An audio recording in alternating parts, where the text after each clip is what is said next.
একবার ভাবুন তো, যদি বিশাল দামি যন্ত্রপাতি ছাড়াই আপনার নিজের ওয়ার্কশপে বসেই একটা নিখুঁত ঝকঝকে গোল্ডেন ফিনিশ দেওয়া যেত। হ্যাঁ, মেটাল ফিনিশিংয়ের জগতে ঠিক এমনই একটা নতুন প্রযুক্তি নিয়ে তোলপাড় শুরু হয়েছে। চলুন আজ এর ভেতরটা একটু খুঁটিয়ে দেখা যাক। তো এটাই হলো আসল প্রশ্ন, তাই না?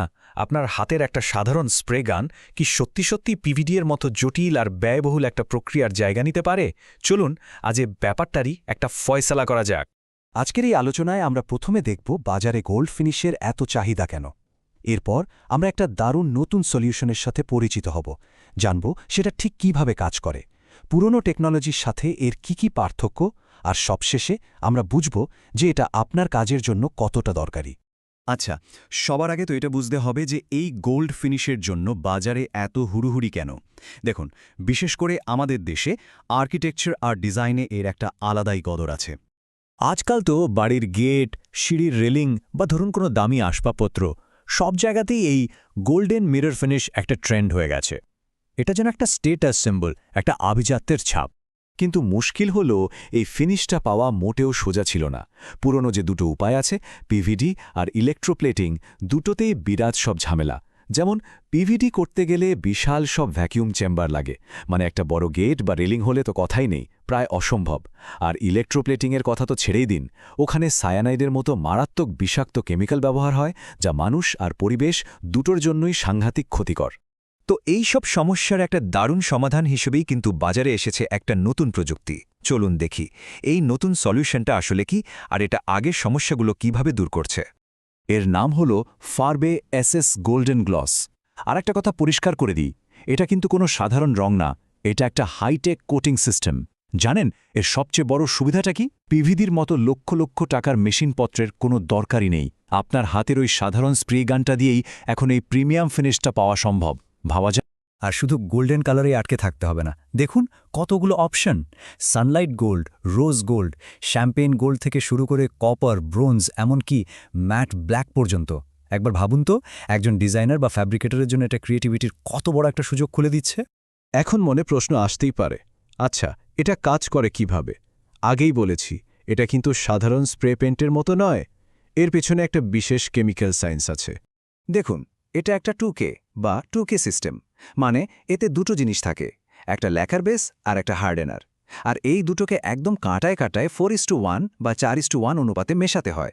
এই সঠিক মিক্সিংটাই কোটিংটাকে দারুণ শক্ত আর টেকসই করে তোলে। আর এটা অ্যাপ্লাই করার পদ্ধতিটাও কিন্তু খুব গোছানো। মোট 4টে ধাপ। প্রথমে সারফেস বা যে জিনিসটার উপর কোটিং হবে সেটাকে তৈরি করা, তারপর ঠিকঠাক অনুপাতে মেশানো, এরপর একটা বিশেষ কৌশলে স্প্রে করা, আর শেষে এটাকে ঠিকমতো শুকানোর জন্য সময় দেওয়া। আর এই পয়েন্টটা কিন্তু সবচেয়ে জরুরি। মনে রাখবেন, ফাইনাল রেজাল্টে 90% নির্ভর করে সারফেসটা আপনি কতটা ভালোভাবে তৈরি করেছেন তার ওপর। যেহেতু কোটিংটা একদম স্বচ্ছ, তাই স্টিলটাকে আয়নার মতো চকচকে করে বাফিং করতে হবে, আর তেল ময়লা কিচ্ছু থাকা চলবে না। সামান্য একটা দাগও কিন্তু ফাইনাল ফিনিশে ধরা পড়ে যাবে। তাই প্রস্তুতিটাই এখানে আসল খেলা। চলুন এবার একটা সামনাসামনি তুলনা করা যাক। ফ্যাবে, পিভিডি আর ইলেকট্রোপ্লেটিং, এই তিনটের মধ্যে আপনার কাজের জন্য কোনটা বেস্ট? এই তুলনাটা দেখলে ব্যাপারটা একদম পরিষ্কার হয়ে যাবে। এই টেবিলটা একবার দেখুন, এখানেই তো আসল পার্থক্যটা স্পষ্ট। খরচের দিকটা যদি দেখেন, যেখানে পিভিডিতে প্রতি স্কোয়ার ফুটে 250 থেকে 1200 টাকা লেগে যায়, সেখানে ফার্বের 1 লিটারের দাম মাত্র 2500 টাকার মতো। কিন্তু আমার মতে সবচেয়ে বড় গেম চেঞ্জার হল স্থান। পিভিডি বা ইলেকট্রোপ্লেটিংয়ের জন্য আপনাকে পুরো জিনিসটা খুলে কারখানায় পাঠাতে হবে, এটা একটা বিশাল হয়রানি। অথচ ফার্ব আপনি ক্লায়েন্টের সাইটে গিয়ে যে কোনো জায়গায় দাঁড়িয়েই করে ফেলতে পারবেন, আর রিপেয়ারিংয়ের সুবিধা তো আছেই। তাহলে মূল সিদ্ধান্তটা কিন্তু এখানেই নিতে হবে। এটা ঠিক যে পিভিডি আপনাকে মারাত্মক হার্ডনেস দেবে, কোনো সন্দেহ নেই। কিন্তু একবার ভাবুন তো, একটা বড় গেটে যদি ছোট্ট একটা দাগ লেগে যায়, কি করবেন? পুরো গেটটা খুলে আবার ফ্যাক্টরিতে পাঠাবেন? ক্লায়েন্টের ঝাড় খাবেন? অন্যদিকে ফার্বে কোটিং হয়তো পিভিডির মতো অতটা হার্ড নয়, কিন্তু এর সবচেয়ে বড় প্লাস পয়েন্ট হলো এটা খুব সহজে রিপেয়ার করা যায়। যে কোনো ড্যামেজ খুব কম সময়ে সাইটে গিয়েই ঠিক করে দেওয়া সম্ভব। এটাই তো আসল প্র্যাকটিক্যাল সুবিধা। আপনারা হয়তো অনলাইনে অনেক ভিডিও দেখেছেন যেখানে হাতুড়ি দিয়ে আঘাত করা হচ্ছে বা চাবি দিয়ে আঁচড়ানো হচ্ছে। দেখুন, ওই টেস্টগুলো আসলে দেখায় যে কোটিংটা কতটা ফ্লেক্সিবল, মানে এটা সহজে পটপট করে উঠে যায় না, যা সাধারণ রঙের চেয়ে অনেক গুণ ভালো। কিন্তু এর মানে এই নয় যে এটা পিভিডির মতো স্ক্র্যাচ প্রুফ। তো এত কিছু জানার পর আমরা এখন একটা ফাইনাল সিদ্ধান্তে আসতে পারি। এই টেকনোলজিটা আসলে মার্কেটে নিজের জন্য কোন জায়গাটা তৈরি করছে? ব্যাপারটা তাহলে পরিষ্কার। যেসব জায়গায় খুব বেশি ঘষাঘষির ভয় আছে, যেমন ধরুন দরজার হাতল, সেখানে হয়তো পিভিডি ভালো অপশন, কিন্তু আর্কিটেকচারাল কাজে, যেখানে মূল চাহিদা হলো সৌন্দর্য, কম খরচ আর কাজের সুবিধা, সেখানে ফারবে একটা বিপ্লব এনে দিয়েছে। এর আসল শক্তি হলো লজিস্টিক্যাল ফ্লেক্সিবিলিটি, মানে এমন সব প্রজেক্টে গোল্ডেন ফিনিশ দেওয়ার ক্ষমতা যা আগে আমরা ভাবতেই পারতাম না। একদম। এই কথাটাতেই পুরো ব্যাপারটা পরিষ্কার হয়ে যায়। এটা কোনো সস্তা জিনিস নয়, বরং একটা স্মার্ট ইঞ্জিনিয়ারিং সলিউশন, যার সৌন্দর্য আর প্র্যাকটিক্যালিটির মধ্যে একটা দারুণ ব্যালেন্স তৈরি করে। যারা কম খরচে নিজের ওয়ার্কশপে বসেই এই প্রিমিয়াম ফিনিশটা দিতে চান, তাদের জন্য এটা একটা অসাধারণ সুযোগ। আর সবচেয়ে ভালো খবর হলো, আপনাকে শুরুতেই অনেক টাকা ইনভেস্ট করতে হবে না।